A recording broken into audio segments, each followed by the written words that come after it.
চলতি মাসেই নেপাল থেকে বিদ্যুৎ আমদানির জন্য চূড়ান্ত চুক্তি সই হবে বলে জানিয়েছেন বিদ্যুৎ ও জ্বালানি প্রতিমন্ত্রী নসরুল হামিদ।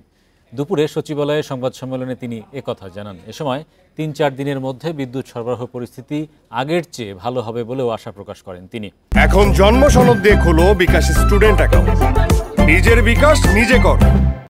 15 জুলাইয়ের পর নিরবচ্ছিন্ন হবে গ্যাস সরবরাহ। প্রতিমন্ত্রী বলেন, প্রিপেইড মিটার নিয়ে গ্রাহকের দুর্ভোগের পরিস্থিতি শিগগিরই ঠিক হবে। এক প্রশ্নের জবাবে তিনি জানান, প্রধানমন্ত্রীর চীন সফরে মহেশখালীতে গ্যাসের পাইপলাইন ও 2টি এফএসআরইউ এবং বিদ্যুতের 6টি প্রকল্পের সমঝোতার ব্যাপারে আলোচনা হতে পারে। এ প্রকল্পগুলোর ব্যয় $1 বিলিয়ন বেশি হতে পারে। বিদ্যুৎ উৎপাদন খাতে সরকার প্রায় 50% ভর্তুকি দিচ্ছে বলে উল্লেখ করেন প্রতিমন্ত্রী।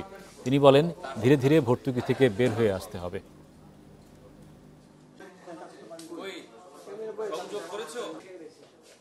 আমরা আগামী মাসে অর্থাৎ জুলাইয়ের এন্ডে আমরা চাচ্ছি নেপালে বিদ্যুৎটা সই করে ফেলতে। এটা মোটামুটি ফাইনাল হয়ে গেছে 40 মেগাওয়াট, এবং পরবর্তীতে আরও বিদ্যুৎ নেওয়ার জন্য সেগুলো আমরা চেষ্টা করতেছি।